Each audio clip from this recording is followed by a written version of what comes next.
que separados de Él nada podemos hacer, ¿no? Y realmente la verdadera humildad se ve en esas cosas, ¿no? En la dependencia del Señor, en creer que es imposible si el Señor no nos ayuda. También estuvimos mirando un poco la humildad en el arrepentimiento, ¿sí?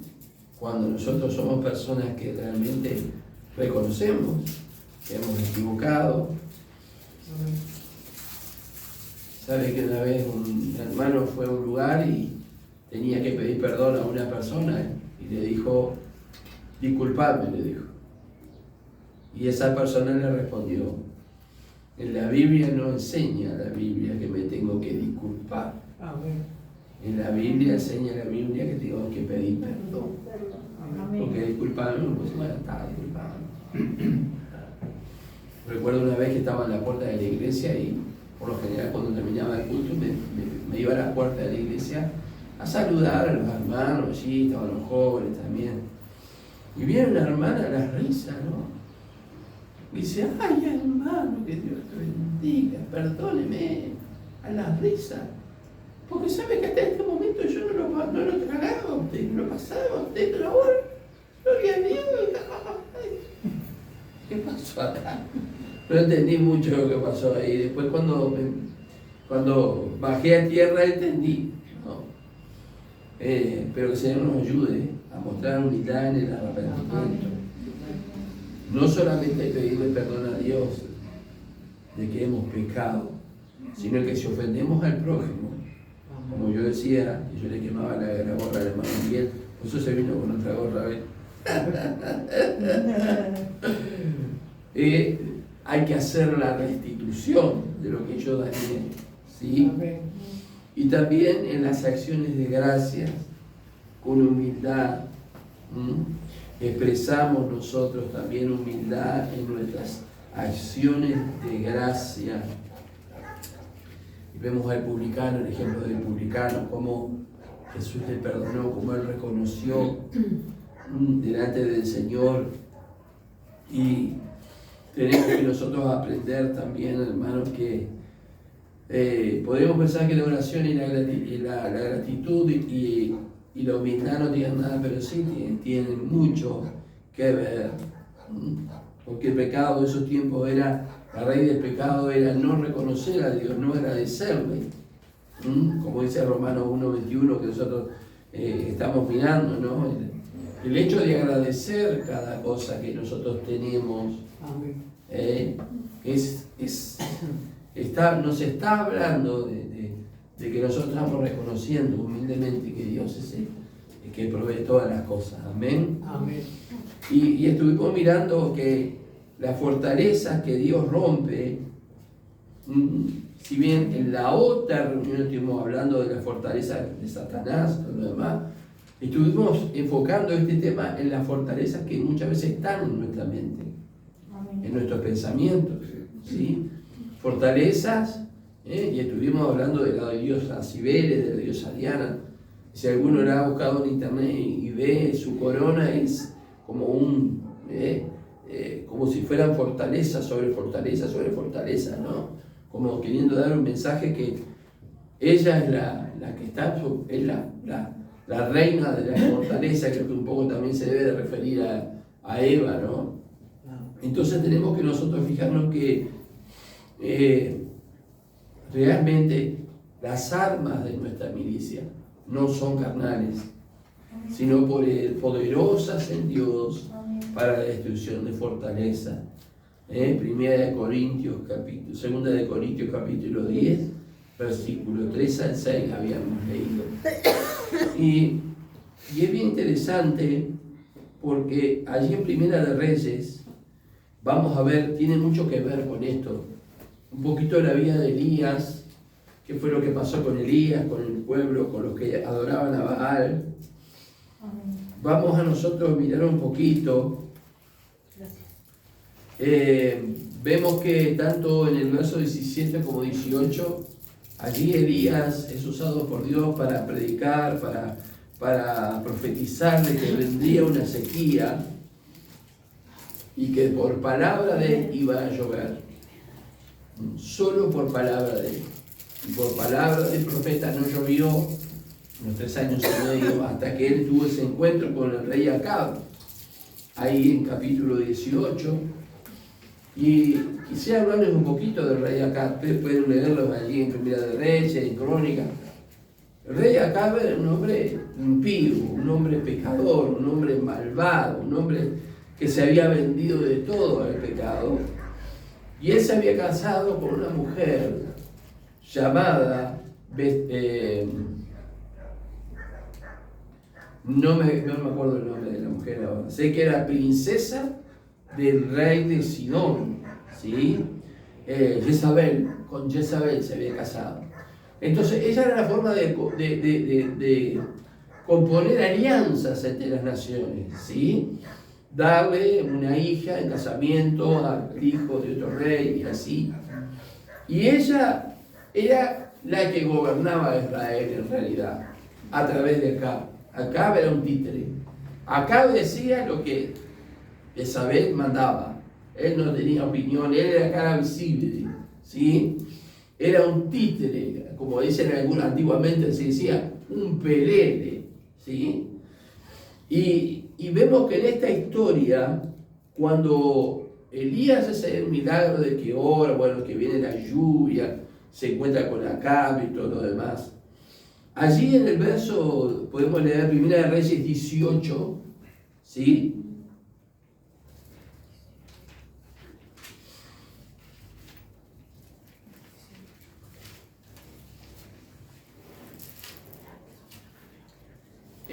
Primera de Reyes 18, versículo 17, dice que sucedió que cuando Acab vio a Elías, Acab le dijo: ¿eres tú el perturbador de Israel?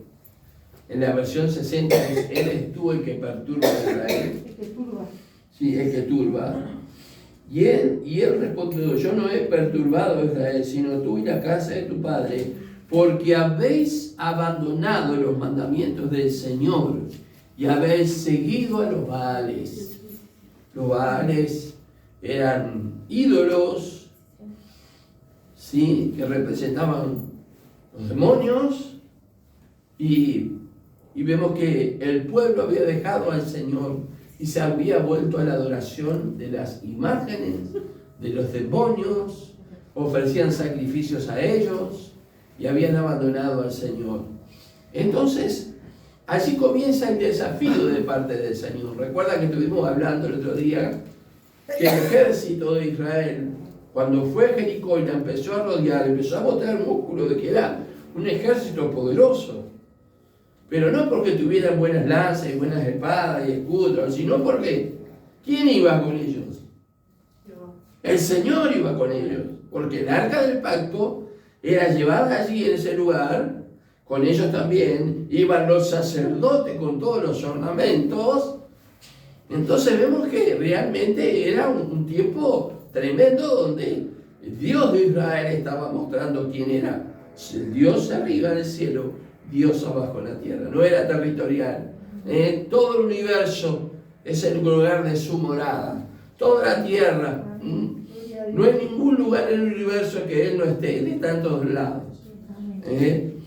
Y saben que es tremendo lo que pasa acá, porque tanto en el verso 18, termina diciendo el 18, han abandonado los mandamientos del Señor y habéis seguido a los Baales, ¿sí?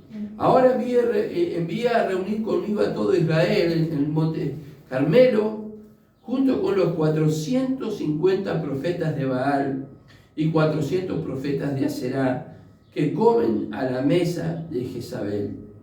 Y Acab envió mensaje a todos los hijos de Israel y reunieron a los profetas en el monte Carmelo. Yo quiero que ustedes presten atención a partir del verso 20, porque allí en el verso 20 no solamente hay un desafío a los profetas de Baal, sino que también al pueblo de Dios. Porque el pueblo es llamado a subir al monte Carmelo y a estar en ese momento, cuando están los profetas de Baal y de Aserá, y está el profeta Elías por otro lado. Están los representantes de Baal, que eran 800, y están los representantes de Dios, que era Elías, aunque Dios le dice que no hay, que hay 7.000 rodillas, hay 7.000 rodillas que no han doblado, que no se han doblado delante de Baal y le han besado. O sea que había gente todavía que adoraba a Dios de verdad. Sin embargo, él dice, he quedado yo solo como profeta del Señor, ¿no? Entonces vemos que reúne al pueblo, reúne a los profetas de Baal en el verso 20, reúne a 400 profetas de Aserá en el Monte Carmelo. ¿Y por qué el Monte Carmelo? ¿Saben que el Monte Carmelo no es un montón de árboles? Es una cadena montañosa en Israel, es un lugar hermoso, que tiene aproximadamente 21 kilómetros de largo. Entonces ellos estuvieron casi como una zona neutral o una zona final donde terminaban Israel y empezaba Fenicia, ahí en ese medio. Sobre el Monte Carmelo estaba este hombre de Dios, Elías, junto con los demás profetas paganos.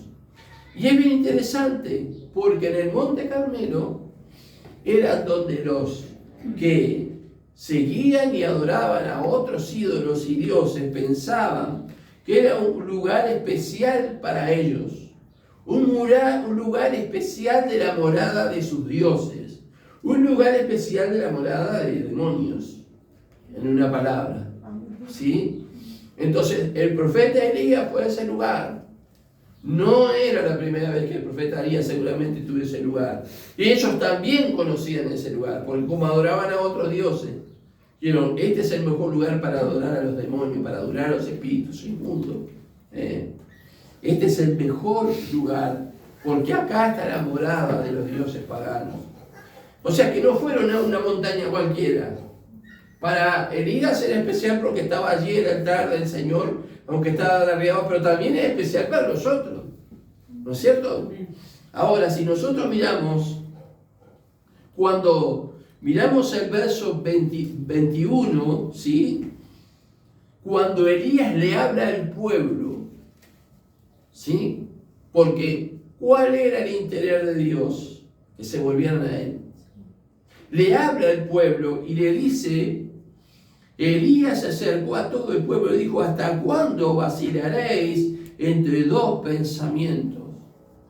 Si el Señor es Dios, seguidle, y si Baal, seguidle a él.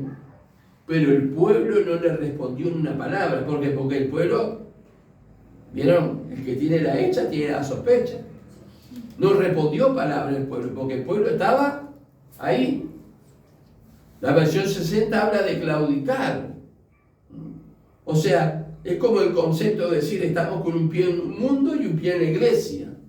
Cuando estamos con un pie en un mundo es porque ya los dos pies están lejos de los caminos del Señor. No se puede estar con un pie en el camino del Señor y otro pie en los caminos de este mundo, porque Dios demanda de nosotros el 100%. Amén. Dios no demanda de nosotros un 20, un 30, un 50, no, Dios demanda un 100. ¿Me entiendes? Amén. Entonces vemos que allí Elías les da una palabra fuerte al pueblo. Dice, ¿hasta dónde? ¿Hasta cuándo van a estar ahí claudicando? Si Dios, Jehová, el Señor, es Dios, seguirle, servirle. Pero si Baal es Dios, entonces seguirle a él. O sea que no estaba ni de un lado ni del otro, pero el hecho de no estar definido en un lugar hace que automáticamente ellos estuvieran dentro del culto de Baal. Porque, como les decía, Dios reclama de nosotros un 100%.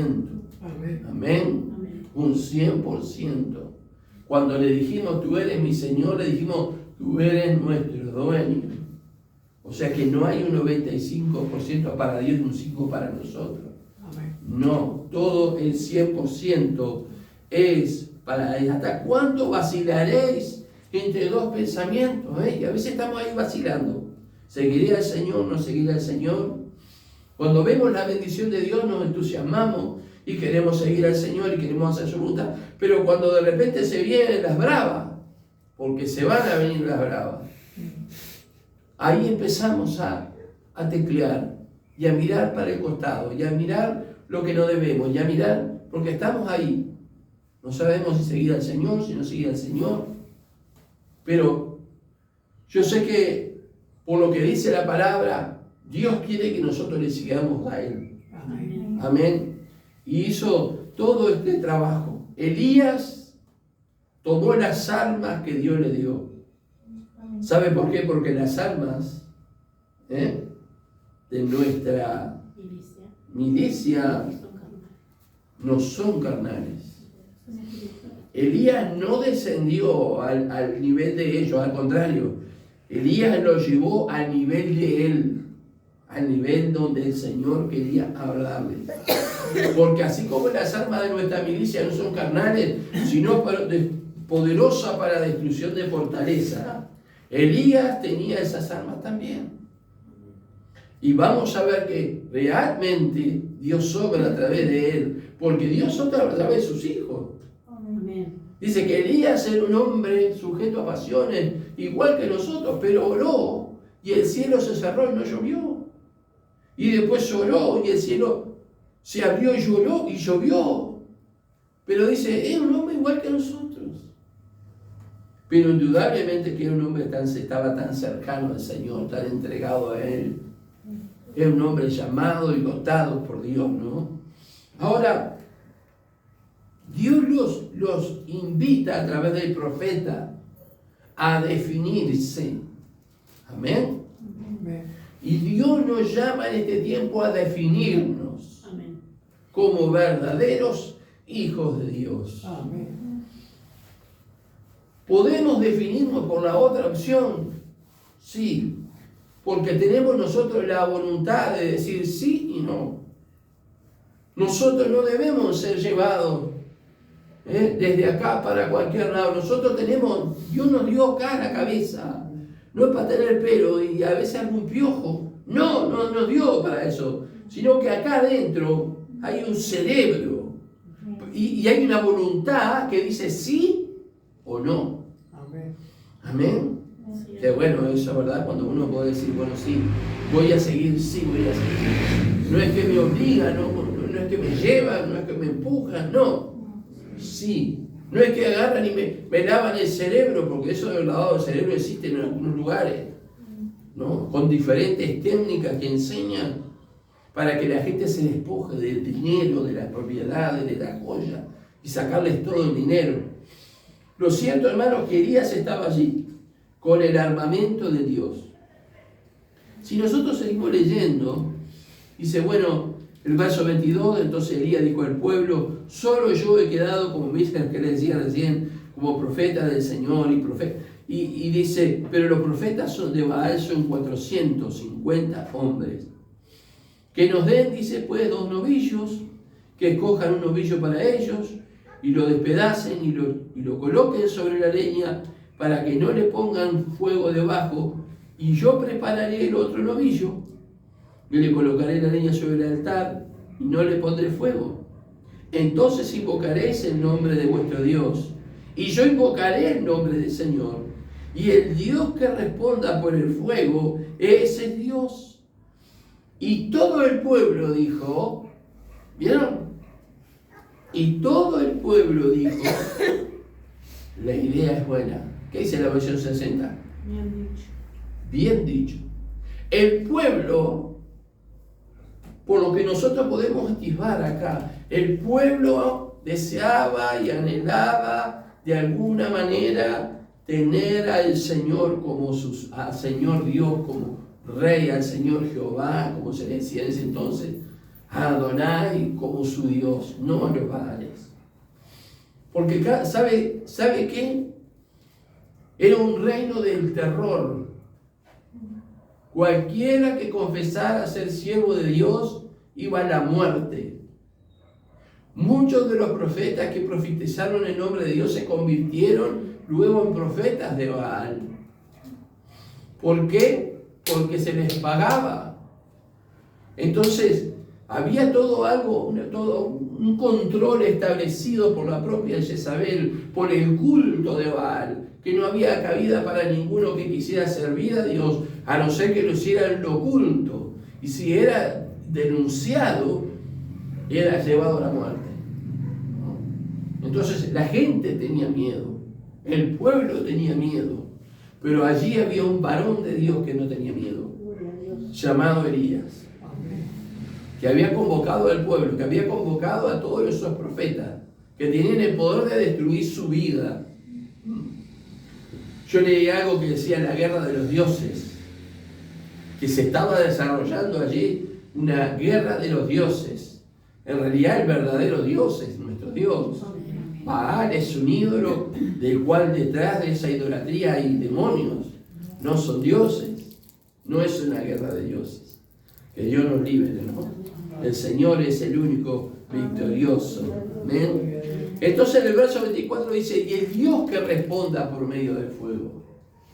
¿Sí? Ese es el verdadero Dios. Y el pueblo dijo, esto es una buena idea. Amén. Hermanos, ¿es una buena idea que Dios responda por el fuego para nosotros? ¿Qué pasó en el día de Pentecostés? Se vieron sobre la cabeza de aquellos que recibieron la llenura del Espíritu Santo como lenguas de fuego, y eso representa a la persona del Espíritu Santo. Y el Señor nos manda que nosotros en todo tiempo tenemos que estar con el fuego encendido, ardiendo del Espíritu Santo. Amén.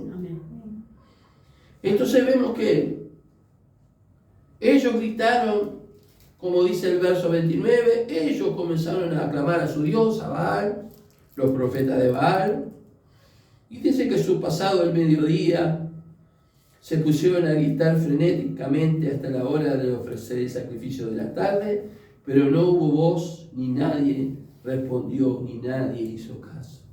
¿Por qué? Porque Baal no era el verdadero Dios, era un culto a los demonios. Quien tiene poder para manejar aún los elementos de la naturaleza es el Señor, el que reprendió los vientos, calmó los vientos. Bueno, iba a actuar por medio del fuego. Amén. Bendito sea el nombre del Señor. Llegó el momento del sacrificio de la tarde, dice acá, donde leímos el 29. Y en el verso 30 dice, entonces Elías dijo a todo el pueblo, acercaos a mí. Y todo el pueblo se acercó a él y reparó el altar del Señor que había sido derribado. No sé cómo es que dice la 60, que había sido destruido, que estaba arruinado. Qué tremendo, ¿no?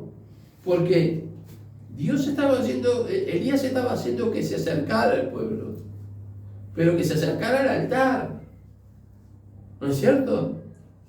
Que se acercara al altar, que se acercara a ese altar que estaba destruido, deshecho, que era el altar donde se hacían los sacrificios a Dios. Y vemos que dice que Elías restauró el altar.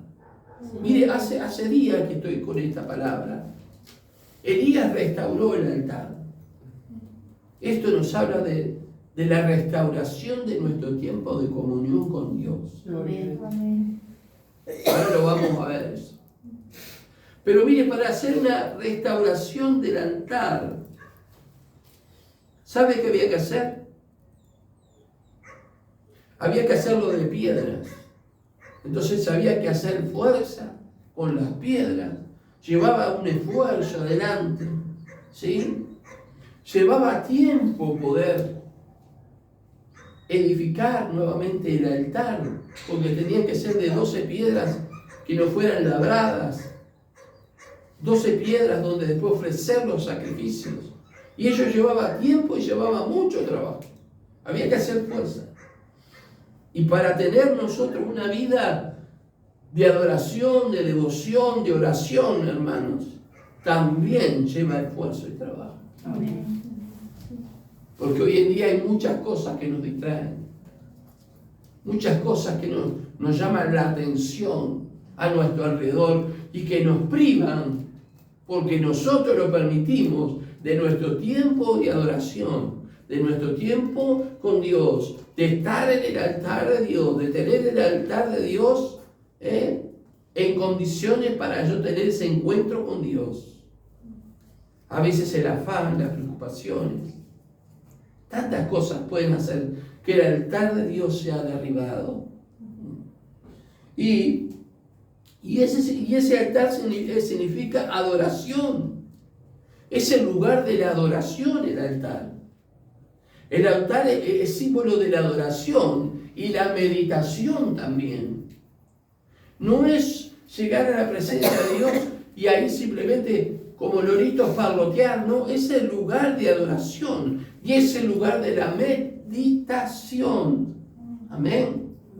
Es el lugar donde nosotros ofrecemos sacrificios, porque nos dice la palabra, nos enseña la palabra, que ofrezcamos nuestros cuerpos como sacrificio vivo, agradable, que es nuestro culto perfecto, nuestro culto racional, dice, pero que es nuestro culto verdadero. O sea que hay algo que nosotros tenemos que sacrificar. Somos nosotros que tenemos que ir y ponernos en la presencia de Dios y decir, Señor, venme aquí, todo soy tuyo, yo me ofrezco como un sacrificio vivo. Que yo pueda arder en tu altar, que mi vida pueda quemarse para la gloria de tu nombre. Amén. Amén. Y eso significa adoración, meditación, entrega, sacrificio. ¿Y sabe qué? Dios está presente. Dios está presente. Siempre está presente. Pero obviamente mucho más cuando nosotros estamos con nuestro altar arreglado delante de Dios. Amén. Y tenemos esa constancia, esa continuidad día a día de ponernos delante de Él como un sacrificio, de adorarle, de bendecirle, de meditar delante de su presencia. ¿Cómo es que tenemos tanto tiempo para tantas cosas y no tenemos tiempo para estar en la cara de Dios, en su altar, para reparar su altar? Yo me acuerdo en mis años cuando yo empecé a seguir los caminos del Señor, yo oraba así. ¿Y qué pasó con eso? Oraba una hora, oraba con gemidos, oraba en lengua, allí estaba meditando los caminos de Dios, sentía y experimentaba que Dios estaba allí conmigo, que Él me escuchaba, que Él me respondía. ¿Qué pasó con eso? ¿Qué pasó con ese altar? Que el Señor nos ayude, ¿verdad? Amén. Dice que el altar que estaba allá arriba, que era el altar de Dios, había sido derribado, había sido destruido, muy probablemente por los seguidores de Baal. Muy probablemente. Para erradicar el culto a Dios, que es lo que Satanás quiere hacer, erradicar el culto a Dios. Erradicar personas que adoran al Señor, erradicar a aquellas personas que están meditando en su presencia, erradicar a los que se sacrifican, se dan como un sacrificio vivo, erradicarlo, que no estén más, que desaparezcan, que se vayan, y levantar una generación de personas que no tengan conocimiento de Dios, como pasó en Israel, que dice que después que ellos entraron a la presencia de Dios, se levantó una generación que no conocía a Dios. ¿Cómo es que no conocía a Dios? Porque la generación anterior no ocupó el tiempo necesario para hablarle la palabra y enseñarle la palabra y los hechos poderosos del Señor. Entonces crecieron esos hijos, crecieron esos muchachos, esas personas, esos hombres, esas mujeres, sin tener conocimiento de Dios. ¿Cómo la nación que eligió Dios para poner allí su pacto, para poner el arca del pacto, para que construyeran su templo, que le dio las tablas con los mandamientos, ahora no reconocía a su Dios? Es como si nosotros como iglesia de Jesucristo dejáramos de hacer esto y comenzáramos a tener el sábado, todos los sábados, reunirnos a tomar un café, tomar un té, charlar, ver una película. Estaríamos dejando de lado lo más importante, que es mantener el altar de Dios arreglado.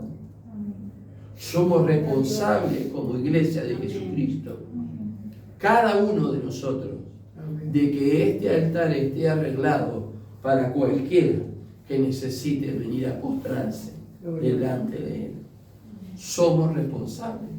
No solamente los pastores son responsables, o el obrero, todos los creyentes somos responsables de que ese altar pueda estar presentable como Dios quiere, para presentarnos nosotros, pero para presentarnos a aquellos que tienen tanta necesidad del Señor. Amén. Así que vemos que ese altar que Elías armó, dice que eran 12 piedras que se referían, cada piedra se refería a una de las tribus de Israel. Estaba pensando, Señor, ¿por qué? Es porque el fuego de Dios tiene que arder en su pueblo. Amén. El fuego de Dios ardía en Israel cuando lo acompañaba. Es más, cuando se hizo el tabernáculo y cuando se hizo el templo, cuando se consagraron, quien prendió el fuego fue Dios, porque envió fuego del cielo que encendió el fuego del altar. O sea que su pueblo es el depositario del pueblo de Dios. Usted y yo hemos sido llenados, hemos sido investidos, hemos sido realmente, plenamente aquellos que han sido bautizados con el Espíritu Santo, con esa llama pentecostal del Pentecostés. Hemos ardido con el fuego del Espíritu Santo. ¿Ha ardido usted con el fuego del Espíritu Santo alguna vez? Y si cuando ardemos con el fuego del Espíritu Santo somos creyentes imparables. Mire, oramos, buscamos a Dios, ayunamos, predicamos la palabra, servimos al Señor, nos congregamos. Estamos con todo el fuego y queremos avanzar.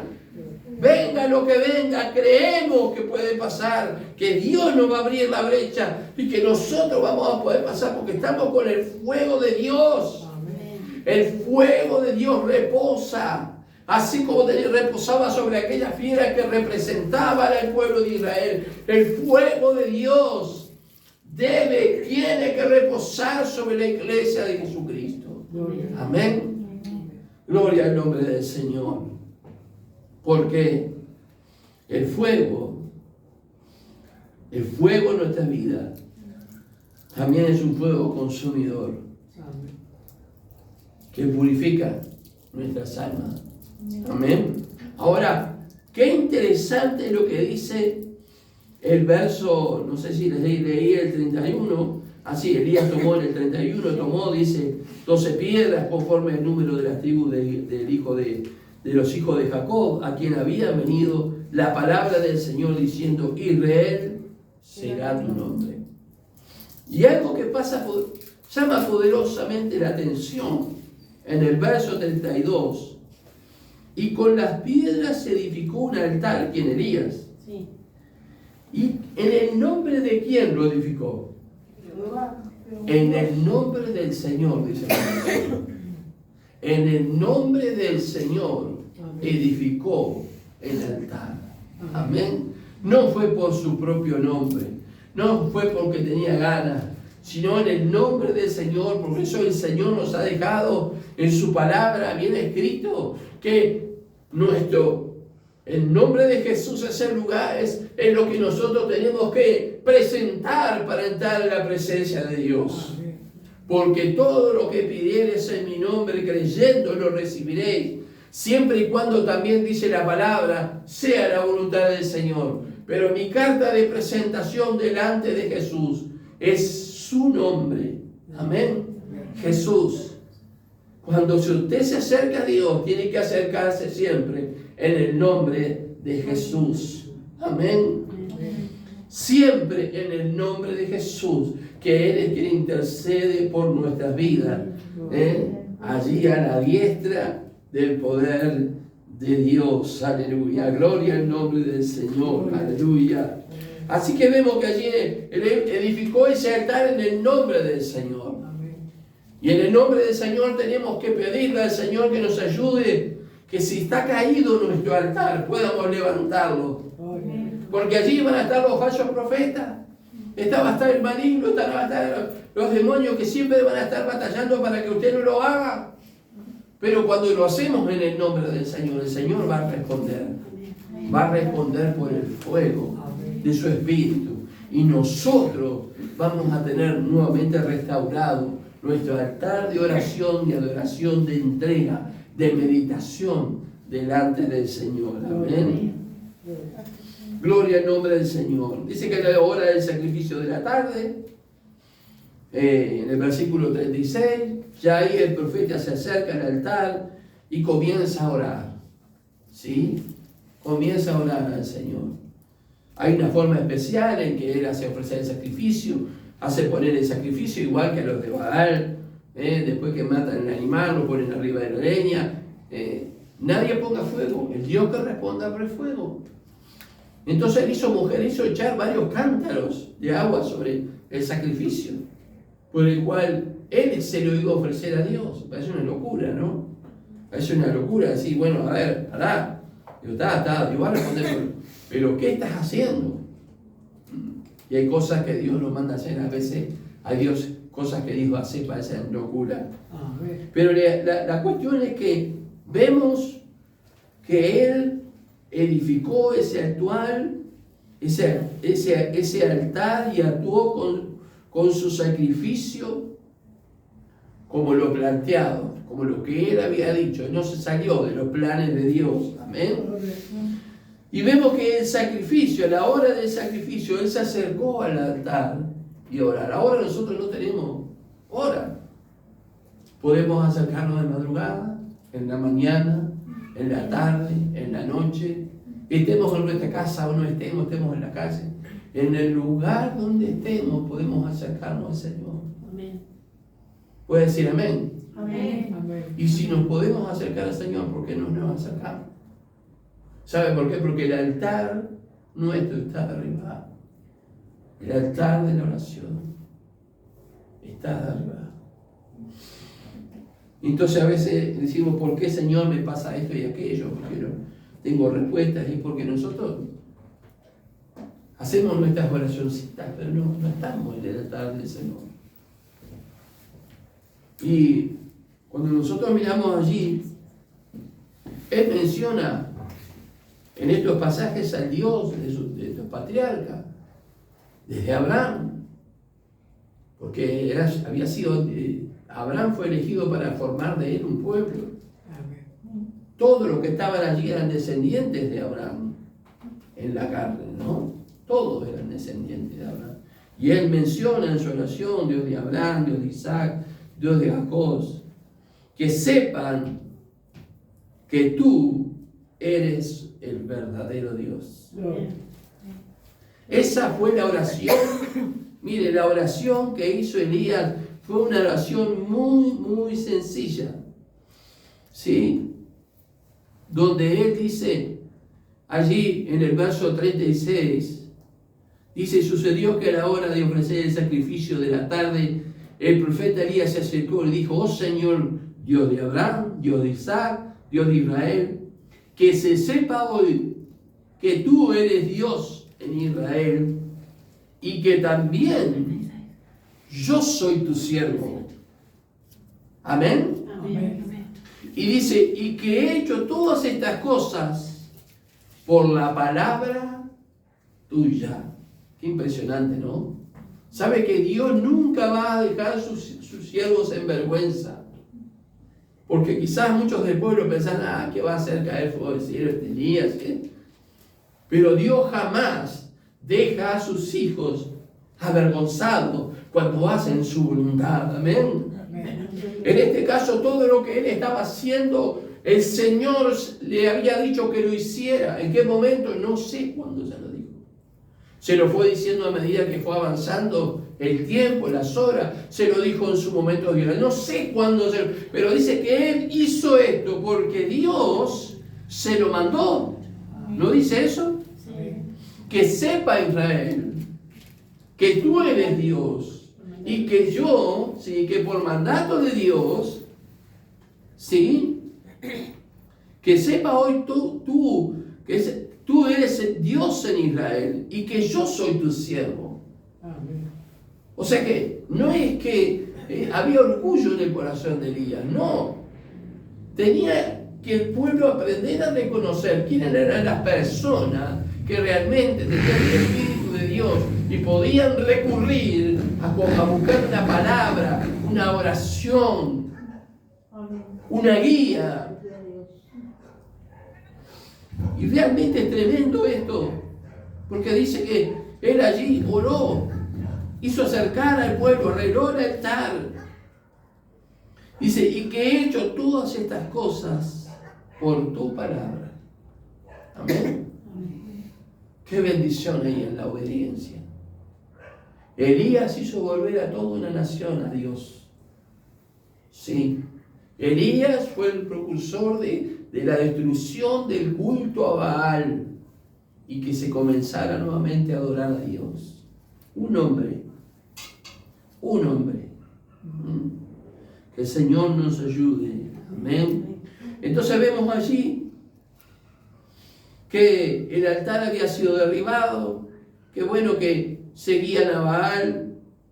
Elías repara, da trabajo, da tiempo, preparar el altar del Señor, que lo edificó en el nombre del Señor. Y vemos que el altar significa ese tiempo maravilloso de oración, de adoración, de sacrificio delante de Él. Y vemos que también es un tiempo de meditación en su presencia.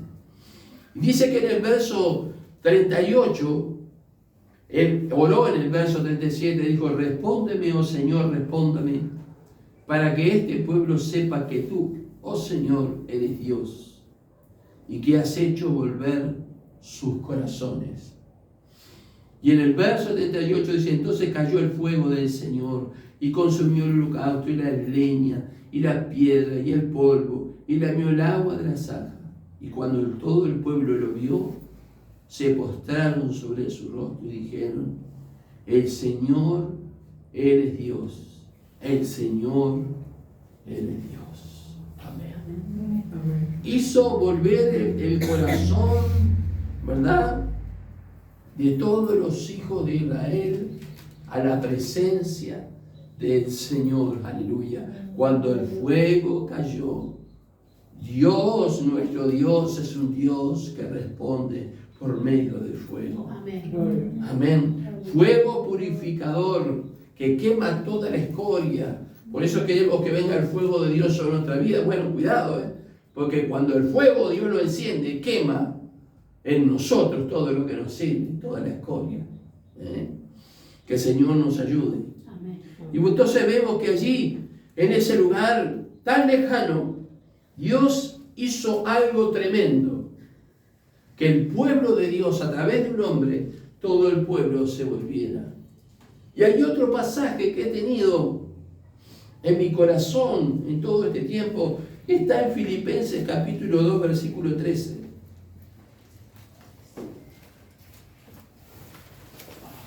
Si alguien lo encontró, lo puede leer y ya vamos a ir terminando. 2:13.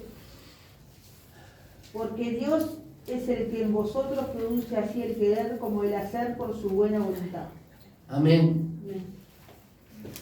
Si ustedes observan todo el pasaje, van a ver que hablan del sacrificio de Cristo, de lo que Cristo hizo, cómo se vació. Tremendo. Es algo que es imposible para nosotros.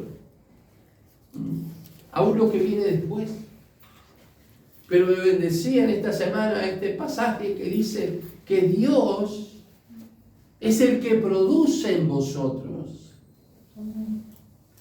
Señor, no tengo deseo de orar. Señor, no tengo deseo de servirte. No tengo deseo de estar frente a la Escritura. No tengo deseo de estar en la iglesia.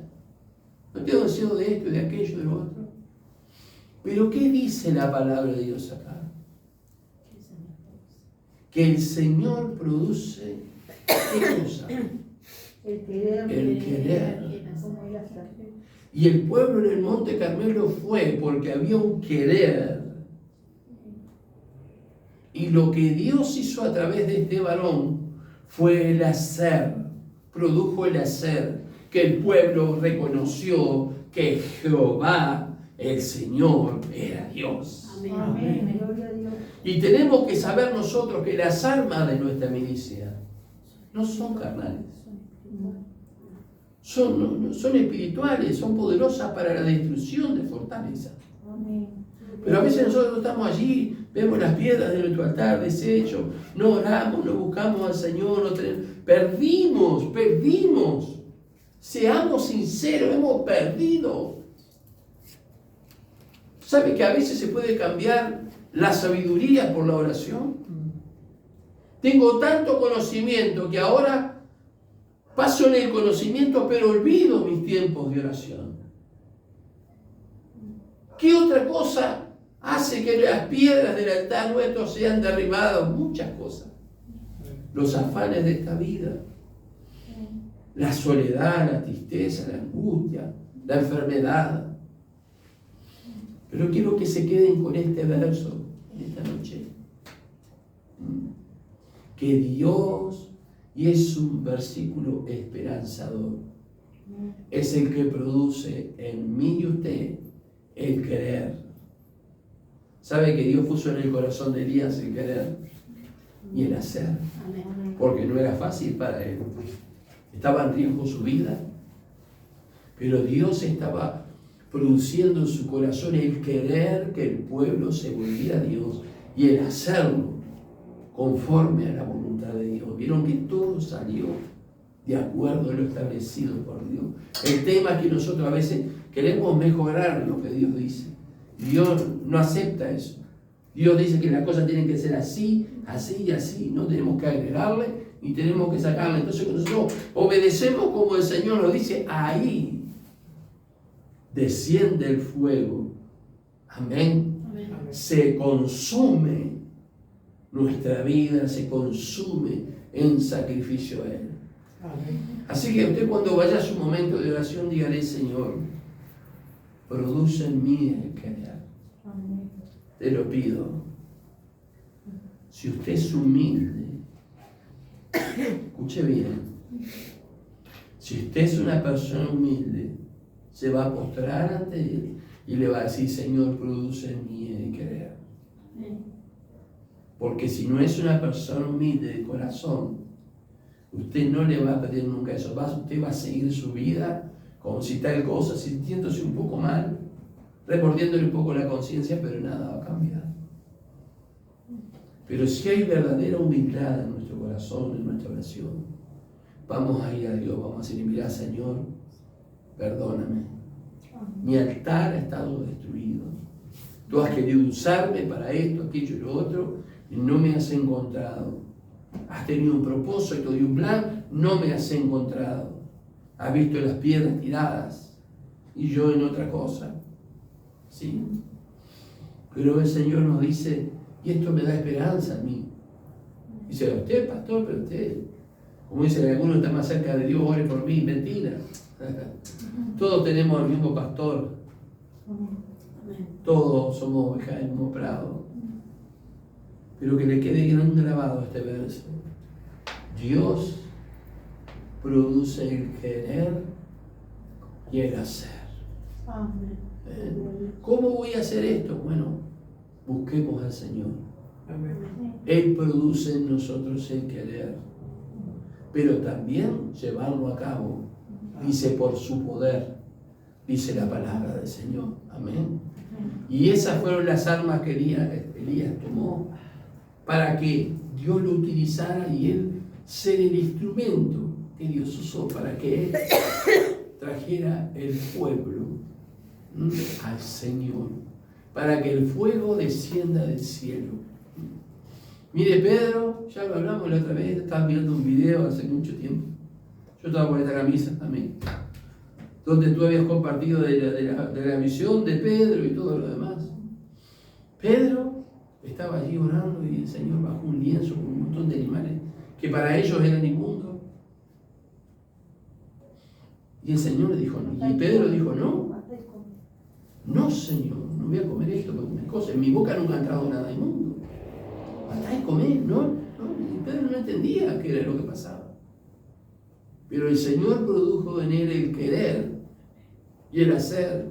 Y fue con los mensajeros que habían enviado de la casa de un hombre que era un hombre que no pertenecía al pueblo de Dios. Y cuando él estaba predicando, el fuego cayó. Fueron todos llenos del Espíritu Santo. Y dice que hablaban con denuedo de la palabra de Dios, también, obviamente, como los demás, en nuestro tiempo. Y cuando ellos fueron a explicarle a los hermanos de Jerusalén por qué habían entrado en la casa de una persona gentil, y cuando le dijeron que habían recibido el bautismo del Espíritu Santo, dijeron: Dios ha dado salvación a los gentiles. No podían negar que Dios había respondido a los gentiles por medio del fuego. Y hasta hoy en día Dios responde por medio del fuego cuando nos llena del poder de su Espíritu Santo. Amén. Gloria a Dios. Hermana, hermano, que el Señor produzca el querer y el hacer por su divina voluntad. El querer tomar las armas y las herramientas que Dios nos ha dado para luchar, derribar las fortalezas en nosotros y las que puedan estar en nuestra familia y en nuestro alrededor. Amén. Oremos al Señor. Padre, te damos gracias en el nombre de Jesús, te damos la gloria que tu nombre merece. Oh Señor, tú eres el